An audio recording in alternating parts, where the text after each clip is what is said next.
দেখলাম যেটা ভিডিও লিঙ্কে যে অনেক সাংবাদিকের সাথে অসৌজন্যমূলক আচরণ বা যেটা বলা যায় এটা আসলে কোনো প্রফেশনালিজমের মধ্যে পড়ে না।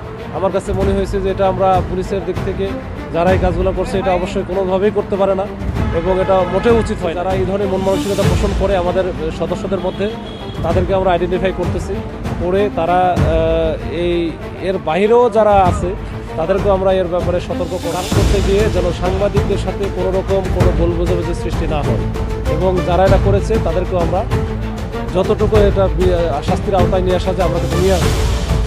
প্রয়োজন হলে আমরা এই এলাকা থেকে আমরা তাকে সরাই অন্য এলাকায় দিই, যেন এই যে সাংবাদিকদের সাথে যেন এই ধরনের কোনো মিসবিহেভ যেন আছে বলে সব কিছু করা যায় না। এটা আছে আমরা আমাদের যে ডিপার্টমেন্টাল যে বিষয়গুলো আছে এই বিষয়গুলো আমরা অ্যাকশনে যাব।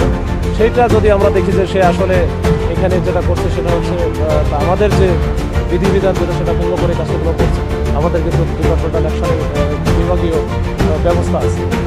এটার বাইরে তো আপনি বলতে পারেন না যে এখন তারা চলে যান বা মুক্তমুখ করেন। আমাদের যেটা সবচেয়ে বড় যে জিনিসটা এই ধরনের মন মানসিকতা কেউ যেন পোষণ না করে। ভবিষ্যতে আমরা যেহেতু একসাথে কাজ করি এবং সবসময় মোটামুটি রাস্তাঘাটে আমাদের থাকতে হয়, তো ওইটা ওইভাবে যেন তারা ট্রেন্ড আপ হয় এবং